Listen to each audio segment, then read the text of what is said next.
Hello,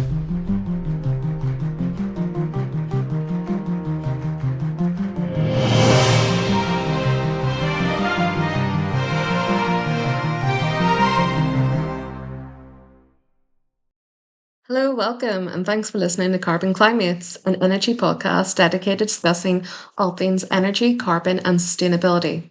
We also like to talk about what's getting hot, besides from our planet. I'm your host, Enya, and today I'm joined by my Carbon Cli-MATE and co-host, Margaret. Hi, Margaret. Hi, Aidan. How are you? Good, what about you? Yeah, all good, thanks. That's one of the questions, that always kind of throws me. It's like, how are you? I'm like, oh my goodness, you kind of just took me.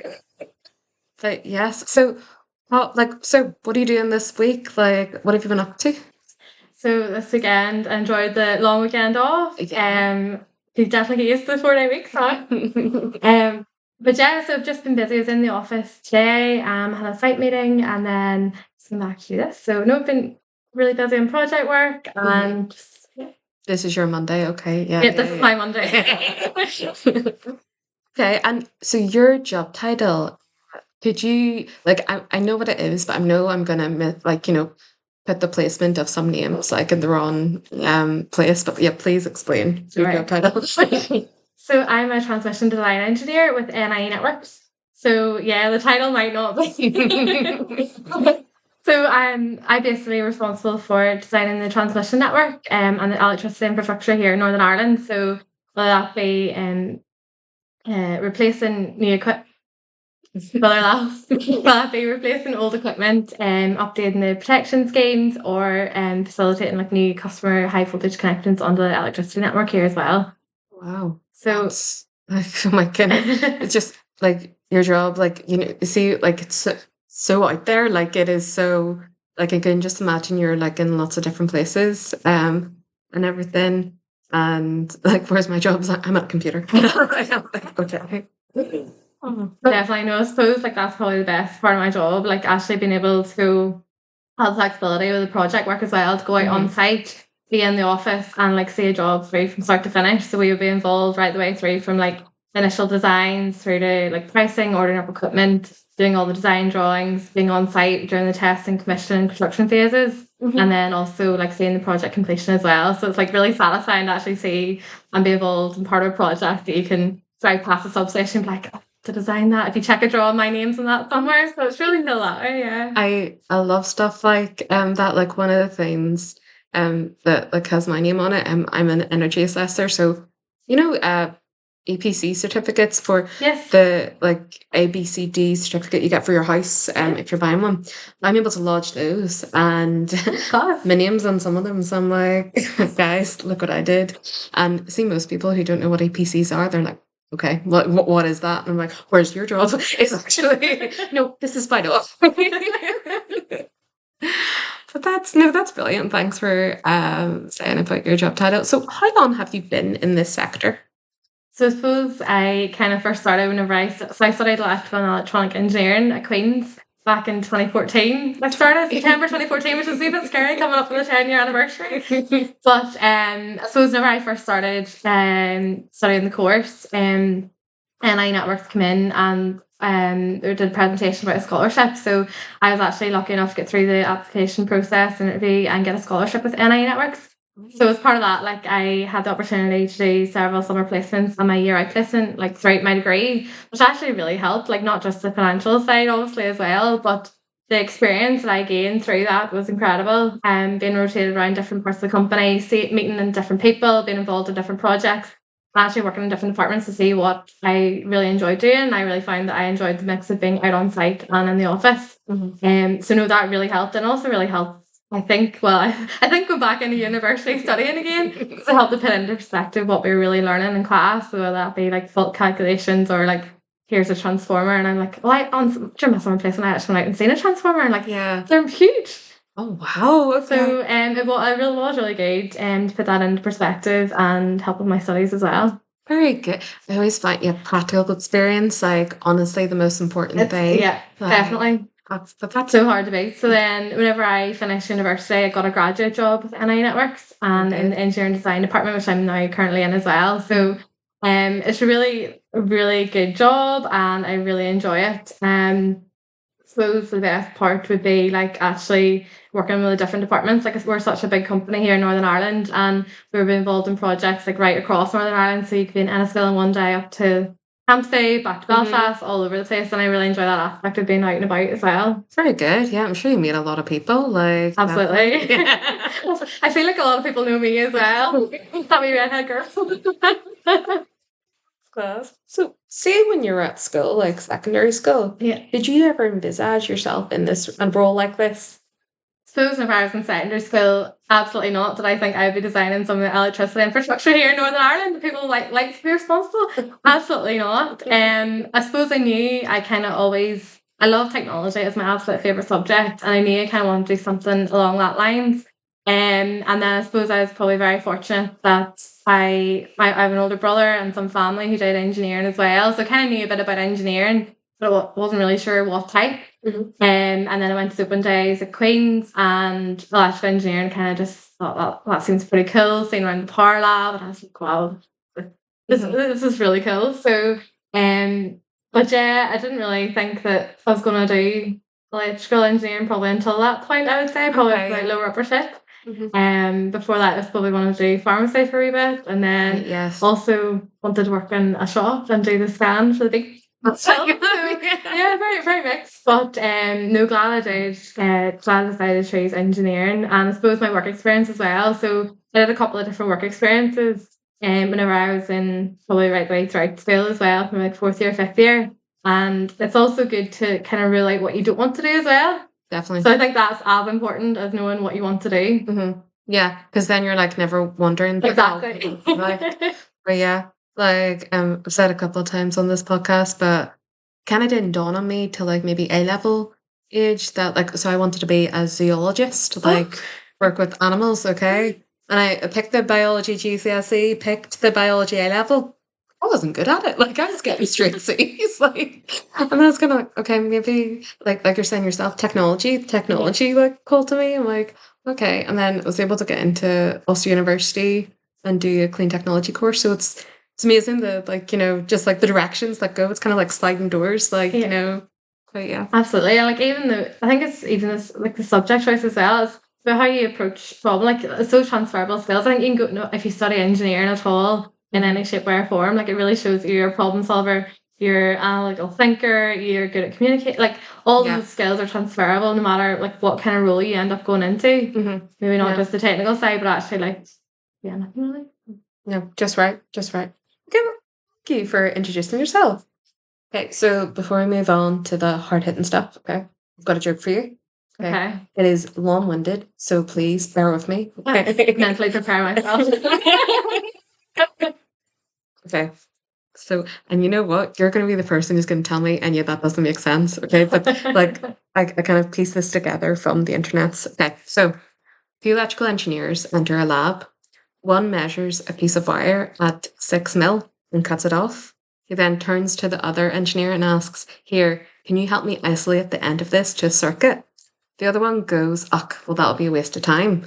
And the first engineer asks why. And the second one responds, "Because it will be dead short." So you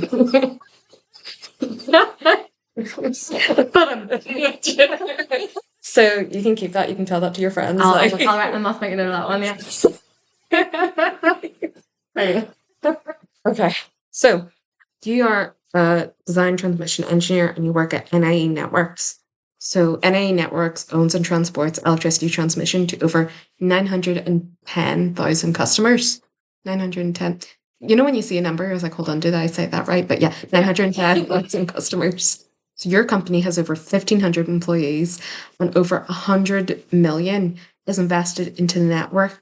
I'm pretty sure it's each year. Yeah, I'm pretty sure I am. It is each year, but the bit of research, I forgot to take that down. But yeah, I'll look into that. A lot of money, invested in the market. So, and thing I love about NIE Networks, they also have their own sustainable action plan. So by 2030, they want to reduce their building and fleet emissions by 50% compared to the 2019 levels, which is really great. And that's like a really close, like 2019 to 2030, that's only 11 years. So Yeah, those are some good targets. Like, yeah. A lot happening. But yes, so back to you. Okay. So you're a design transmission engineer. Can you tell me, what do you love most about your job? So I suppose that's a really hard question. I really enjoy, like, I love working with the team. Like, working with people is a real privilege, I'd say, and like actually getting involved in different projects and seeing from start to finish, being out on site and being involved and knowing that I've helped to contribute to a project. And actually you can see a difference and it's making a valuable contribution to like Northern Ireland and people of Northern Ireland as well. As you say, like, there's over 910,000 customers here. Yeah. Like, I think everybody probably in some shape or form knows who NIE Networks are, and if your electric goes off, like, it's our responsibility, to ensure that it's really does minimize that as far as possible. But no, it's really great, and like, it is a very exciting time within the company, within the sector as well. Like, there's so many new different types of energy coming onto the network, and we're going to have to be smarter about how we do things in order to meet all these targets. So it is actually really exciting, and we're going to a lot of change and things that we haven't even thought about yet that we're going to have to implement by the time 2050 comes. Yeah, that's the thing. Every time it's mentioned the 2050 target, I'm like, oh yeah, it's years away. I'm like, it's not really. It's actually not. Like, it's not far out. Like, we'll probably see it, and then we're like, oh flip, we're here. Like, scary. So yeah. But yeah, you're talking at the beginning about you guys. You were able to see project from infancy to like the actual like real life, like, version of it. But do you like that bit, like seeing a project come to life? Absolutely. I think I'm a very visual learner, and being able to say, I actually see the physical construction, whether like it's the design that I've done on a piece of paper through that's actually been constructed and built on site, and actually see that that's my design. Yeah. It actually is really cool, and like, I get a real sense of like satisfaction, like pride. I'm kind of like, oh, I did that. It might only be a piece of like equipment and infrastructure, equipment and sports, but no, it's exciting. That's class. Oh my goodness. We're trying to learn, like, so we do a lot of building assessment and building energy performance, and we're trying to learn more about substations and what's actually in them, because half the time when I go into a plant room, I'm like, okay, what is what? Where is the diagram? Like, to show me stuff. That's really cool. We'll call you in. We'll call in your... Yeah, if you need any. That's brilliant. So you were talking about the degree you did at Ulster, and then you got onto NIE Networks with the graduate role and the apprenticeship training. What type of training did they pitch you for? Was it a lot of, you have to read a lot of manuals, or more like, okay, you're going to go out on site and practical like experience, like, or... suppose in my role as well, like, there's a lot of different aspects to it. So you would have the like health and safety training, which is a massive part working in the sector. Massive part, because you'll be dealing with you'll be on site and you need to be safe and comply with all of the safety rules as well. So there's a lot of safety training at the start. Also awareness of the team and what we're responsible for. So there's training, I suppose, in terms of like regulations and like processes as well, in terms of like IT systems, internally, externally, and also how to like projects as well, really. So there's a lot of training, a lot of on the job training, I suppose, as well. Like, you don't really know what a job involves until you're actually doing it, and you're making mistakes, so you're asking those questions and finding out more about how to actually do this, and like you pick up, definitely learn as you go as well. And like, I'm sure there's a lot of different people you collaborate with on site as well that can share some of their expertise. Yeah, exactly. That's like part of like how we try to learn as well. It's like, okay, what did you learn on this job? And like I was telling you at the beginning, part of the reason we'll start this podcast just like to kind of show maybe people who are deciding like, oh, is this career right for me, or what sort of career do I want to be in? But like, always looking for that person to kind of show you some like inside knowledge or expertise, like, really helps and really makes you feel like grounded. Absolutely. Yeah. I don't know if grounded is an electrical term. I'll stop. It's getting out of hand. Okay. That's great. Is there, speaking about guides as well, I'm sure there's a lot of electrical safety guides or manuals. But do you have a favourite at all, or is there one? Or is there one in particular you reference? Or God, that's a good question. Probably not. I'd say there's probably a lot of documents that I have. I have a folder saved, and it's certainly just for reference, really. Just, here's some handy notes. But probably nothing in particular, no. Okay, that's fine. I'll come back to that. Okay. Okay. So Margaret, we're at the section. It's kind of the question pun round section. Okay. Okay. Actually, it's just the question section, but it's kind of like a lot of I ask you silly, non-serious questions, and kind of tailor this like towards the individual guest. Okay. So because you're in the electrical business, it's called leaving a spark, and then again, you can keep that to your friends. Okay. But I've actually based these around NIE Networks. Okay. And it's stuff that again I got straight from the NIE Networks website. And I will accept estimates, okay? And yeah, but I'm sure you guys already know this because like I'm sure it's like, yep, okay, this is what we do. So how many kilometers of transmission network does NIE Networks have? I will accept to the nearest 1,000. I suppose we're always building and upgrading new transmission network, but I think the last time I looked at it was like 49,000 kilometers. Okay, that's passed. Okay, you got that one. Okay, so how many, like, second question. You were talking earlier about substations. Yeah. And again, this one didn't give an exact number. Yeah. So accept to the nearest 100. Okay. How many substations does NIE Networks have? So quite a few substations. So we have distribution substations, which would be anything from 3311 substations, and in Belfast 66 kV as well. Or we have transmission substations, which are we have 275 kV or 110 kV. So we've probably about 310 maybe substations. I'd say about 50 of those are probably transmission substations at a higher voltage level. So yeah, this thing, because I kind of know, like, I didn't know about substations until maybe entered this role, and then it's like, at the start I was kind of like, what is a substation? Like, pretty much it's just like, okay, I'm not going to explain it. I'm going to ask the actual person.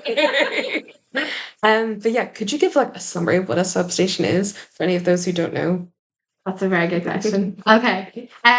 So substation is basically a building or area which has equipment, and that basically transports electricity. It's on the journey from transporting electricity from the point of generation to the point of your house as well. So we basically step down the voltage at different levels. So our transmission substation through the higher voltage levels, and then all the way down to the lower voltage, and we would have package substations within, like, which would feed smaller areas such as small villages, towns, or housing estates as well. Yeah. Whereas our transmission substations would be larger, like cities and larger areas, customers. So inside the substation, like you've probably driven past probably quite a lot of them, or maybe just unaware, but you usually see like a big NIE logo, the substation or a big sign outside it saying location of where it's at, danger, keep out, and all of that good stuff.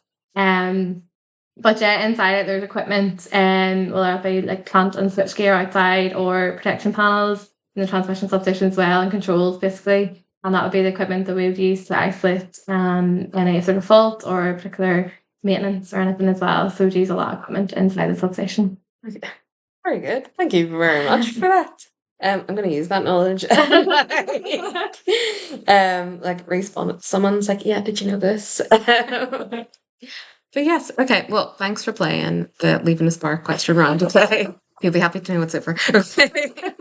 Okay, so take a sneaky look at your LinkedIn profile. Okay, I can see you were on the Belfast Telegraph 30 under 30 scheme.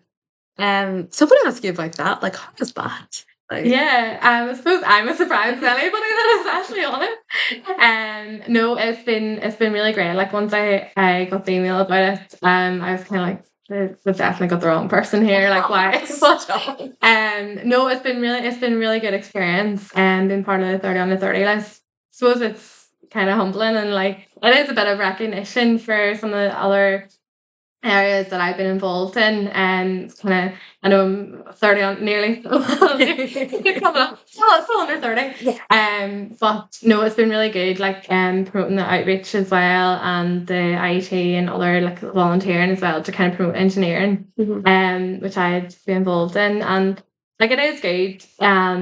I suppose kind of some people like say like it's good to kind of promote that and show that there are people out there, and like you can be a role model for people, and like whenever somebody says you're a role model, I was like, I don't think I am, but no, it's been really positive, and very excited and very proud as well, and like been really appreciative of all the support. Like a lot of people, yes, I might be named on the list, but a lot of people have been involved in the background and have helped me get there, so that's very appreciative. No, that's it. Oh, that's class. No, I can't wait to see like all the articles about it. Like, you know, I'm like, oh my god, there's Margaret. I know her. Well, okay, you're talking there about the IET, but you're also on the STEM program as well. So you're a STEM ambassador. But yes, STEM, science, technology, engineering, maths. Yeah. I don't know why I said that so slow. Okay.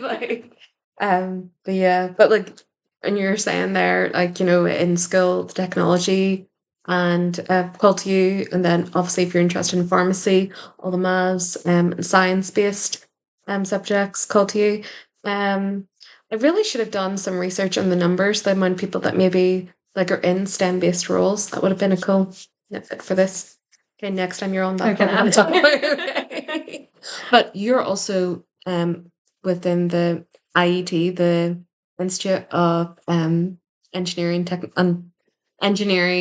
Technologists, or engineering and technology. Engineering and technology. That's what is it? That's the one. But you're part of the committee for young professionals. Yes. So you're actually the chair. Yes. Right, yeah. Congratulations. Wow. But yeah. So how did you get this role? Like how did it come about, or what kind of what kind of channels did you go through? Or?